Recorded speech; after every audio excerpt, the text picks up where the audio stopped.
On April 12, 2023, 4 friends from Tacoma, Washington, Daniel Ruiz, age 28, Benjamin Tran, age 29, Sara Michaels, age 27, and Tyler Vaughn, age 28, began a backcountry hiking trip deep in the Cascade Mountains.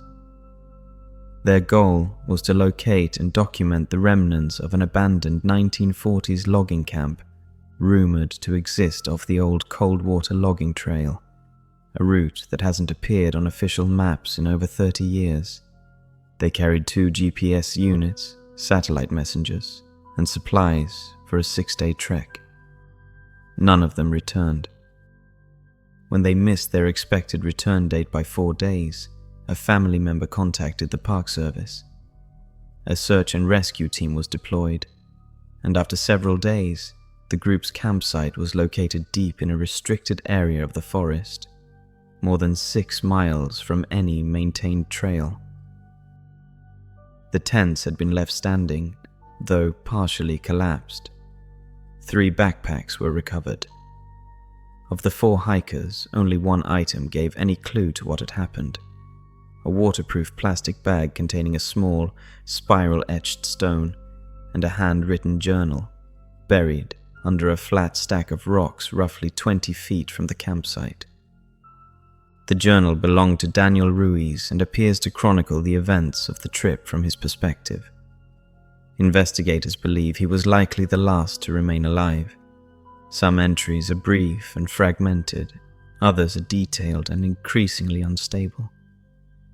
Authorities later confirmed that the GPS devices stopped transmitting at the edge of a known dead zone. The area has since been flagged for restricted access. What follows are the transcribed entries from Daniel's journal.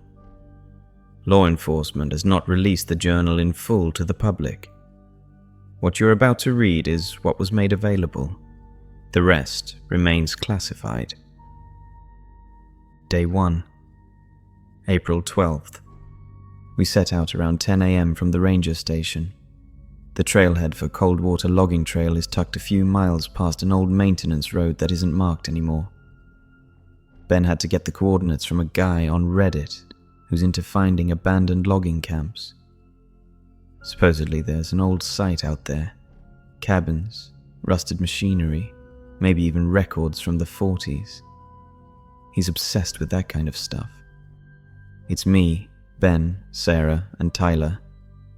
We brought enough supplies for 6 days: 2 tents, food in vacuum-sealed packs, water filters, bear spray, a flare gun, Ben's idea, and one of those solar battery packs for our phones and headlamps. No signal out here though. Weather's decent, cloudy and cool, but no rain yet. The hike in took longer than we thought. 5 hours, and the trail's barely a trail anymore. Mostly deer paths and fallen logs. Found the remains of an old shack about 2.5 miles in. Collapsed, nothing inside but rotted wood and moss. Tyler joked that it was the ranger's Airbnb. We set up camp near a stream. Trees are dense here. You can't see more than 30 feet in any direction. Forest feels heavy, quiet. Day 2, April 13th. I couldn't sleep last night. Not because of noise, the opposite. No birds, no wind, not even the stream once you were a few feet from it. Just silence.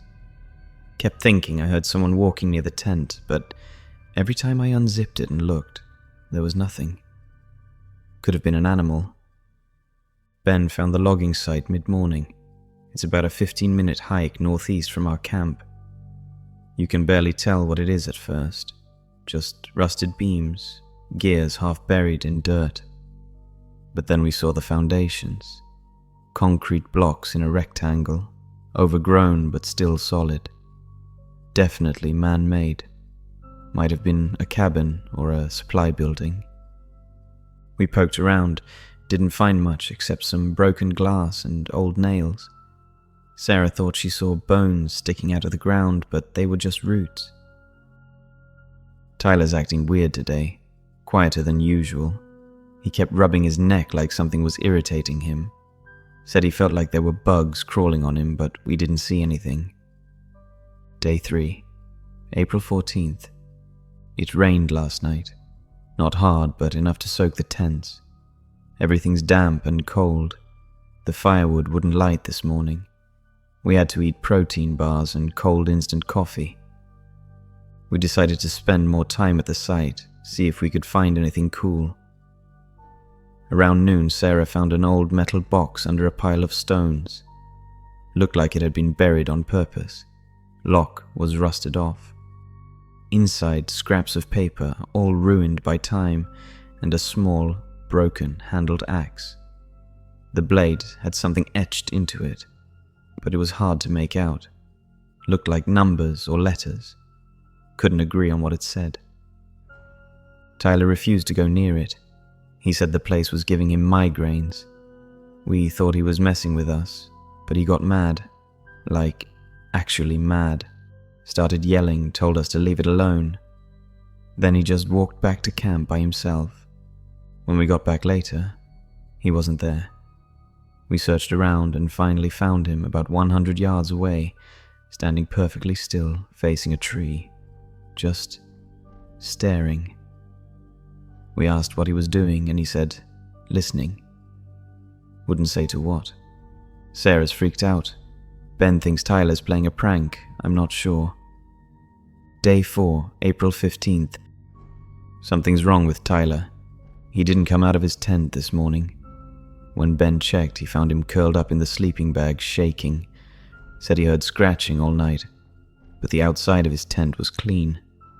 No tracks, no marks, nothing. He won't eat.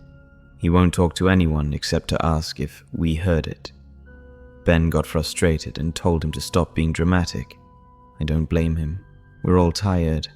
Everything's wet and cold. Even our socks are molding. I think we need to leave soon. We tried packing up in the afternoon, but Sarah's backpack is missing. It had the backup battery and her food pouch. We searched everywhere. Nothing. She swears she left it zipped inside her tent. It didn't blow away. We looked.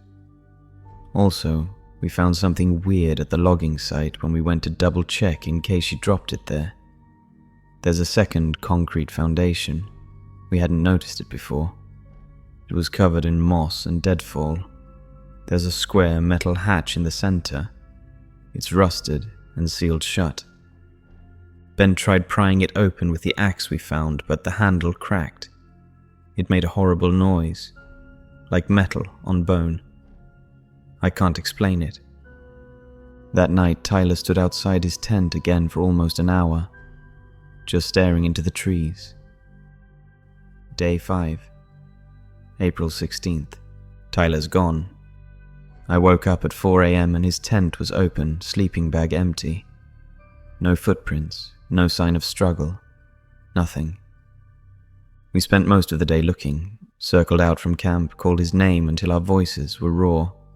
The forest eats sound. You yell and it just dies a few feet out. No echo, no carry.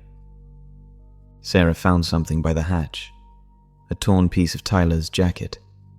It looked like it had been snagged or maybe pulled. She started crying when she saw it. I don't blame her. Ben thinks he wandered off during the night, maybe sleepwalking or having some kind of breakdown. I don't know. He didn't seem like himself the past 2 days. But why would he go toward the hatch? We're leaving tomorrow, early. The trail back is hard to follow, but I don't care. We'll use the GPS and bushwhack if we have to. Sarah's not sleeping tonight. I don't think I will either. Ben said he heard humming from the direction of the hatch. Day 6, April 17th. We woke up to find our food bags slashed open. Not just opened, torn apart like with claws. Everything is ruined. Even the sealed stuff is scattered. The filters are gone too. We don't know if an animal did it. Ben thinks it was a bear, but there were no tracks. Not even disturbed ground. Nothing. Sara won't stop shaking. She says she heard Tyler's voice in the woods last night. I didn't. Ben says he didn't either. But when we walked out to the logging site to check again, I don't know why we keep doing that, we found something new. The hatch was open. Just a crack, like someone had nudged it from underneath. We didn't go near it. We packed our bags and left. Didn't even take down the tents, just started walking. It's past 8 p.m. now. We made it about 5 miles, set up a quick shelter, and we're taking turns watching. No one's talking much. I don't know if we'll make it back. I don't know what we found. Day 7, April 18th. Didn't sleep again. I took first watch. Nothing moved all night. No wind, no animals, no bugs. Just that dead, still quiet. Even the forest smells off now, like iron and wet ash. Ben woke me up around 3 a.m. He said he saw something. I asked what, and he just said it was tall. Wouldn't explain more. Didn't say it was a person. Just tall. At sunrise, we pushed forward. We're following the GPS trail out, but the landmarks look different. Trees are in the wrong places. Logs we crossed on the way in are gone. At one point, we stopped because we all thought we saw the same boulder from yesterday. The one with the weird orange lichen and the crack down the middle. Ben marked it with a strip of duct tape when we passed it before. The tape was still there. We had gone in a circle. No one said anything for a while. Sarah's barely speaking now. She just keeps looking behind us. She flinches at noises we can't hear. Around noon we found tracks. Not ours. Human. Barefoot. Big. Too big to be Tyler. The stride was strange. Like whoever it was walked with a limp or their feet were turned slightly outward. We followed them for a few yards before they veered off into a thick patch of brambles and vanished. We didn't follow. Later in the afternoon, Sara suddenly started crying and wouldn't say why. Ben tried to calm her down and she just said, "I saw his face in the trees." When I asked who, she said, "Tyler's." We're camping again tonight. We tried to keep walking, but Ben twisted his ankle on a root and it's swelling up bad. He's acting tough, but I think it's worse than he's letting on. I'm writing this by headlamp. I can hear something pacing just outside the range of the light. Crunching twigs. Slow. Deliberate. Day 8, April 19th. We woke up to Sara screaming. Her sleeping bag was empty, but we found her standing out near the creek, arms scraped and covered in dirt. She was barefoot. No idea how long she'd been out there. She didn't respond to her name at first, just kept repeating, "He's here. He's here. He's here." When she finally came to, she didn't remember leaving the tent. Ben's ankle is worse. He can barely put weight on it. He says he'll try to limp through, but I know he's scared. We're both scared. Sara won't carry anything now. She just walks behind us, slow, with her hands in her jacket pockets like she's holding something small and fragile. It rained again, just enough to smear everything in mud and make us miserable. Around 3 p.m., we passed what looked like an old fire ring made of stones. There were bones in the ashes. Not animal. I'm not even going to write what I think I saw in that pile. We kept going. Around dusk, we saw light in the distance. At least, we thought we did. A soft yellow glow like a lantern. But it was too far to reach before dark, and we couldn't be sure if it was real or just something the trees wanted us to see. We stopped again for the night. This time we're not lighting a fire. Doesn't feel safe. I keep thinking I hear whispering when I close my eyes. Like a voice I almost recognize. Ben's asleep now. I'm going to stay up with the hatchet in my lap. Sara hasn't said a word since this morning. Day 9, April 20th. Ben's gone. His sleeping bag was sliced open from the inside, the zippers still intact. It's like he tore through it in a panic. The tracks around it go in a circle and then stop. Just end. No drag marks, no signs of struggle. Sara didn't react much, just stood there, looking at the empty bag and said, "He was already gone." I asked what she meant. She didn't answer. I tried to get us moving, but she refused. Said the woods were too deep now, that we weren't where we started. I checked the GPS again. It's stuck on a single coordinate, like it can't figure out where we are. She pulled something out of her pocket while I was repacking. It was a small rock, but smoothed down, perfectly round, with a symbol etched into one side, a spiral. I asked her where she got it. She said, "From him. From Tyler." I don't know if she's losing it or if I am the one going crazy. I'm going to keep moving. I left her a flashlight and some water. Told her I'd come back with help. She just smiled at me. Not like a real smile, like she was trying to imitate one. I feel like I'm being watched. Day 10, April 21st. Journal's getting wet. Everything is. I've been walking non-stop. Haven't eaten, don't care. I think I saw a cabin earlier, but when I got closer, it wasn't there. Just a clearing with rotting stumps and fog that smelled like metal. I found a piece of Ben's jacket snagged on a branch. No blood. No trail. Just the fabric, flapping like it was waiting for me to find it. Voices are louder now. I don't even flinch anymore. They sound like people I know. My brother, my mum, but wrong, flat, like they're trying to remember how to sound human. I'm so tired. There's something in the trees ahead. I don't think I can go around it. End of journal entries. Recovered notes, search and rescue log May 2nd, 2023. Incident report, Coldwater Logging Trail, missing persons investigation. 3 hikers found dead, Benjamin T., Sara M., and Tyler V. 1 journal recovered, attributed to Daniel R., missing, presumed deceased. Camp was located 6.7 miles off official trail network. Signs of disarray consistent with panic or rapid abandonment. Tents found partially collapsed. Fire pit unused. Personal effects scattered. 1 torn jacket found hanging from a pine branch. No blood. No other clothing located. Journal was found sealed in a plastic freezer bag under a pile of flat stones approximately 20 feet from camp. Bag was weighed down with a smooth carved stone, round, etched with a spiral pattern.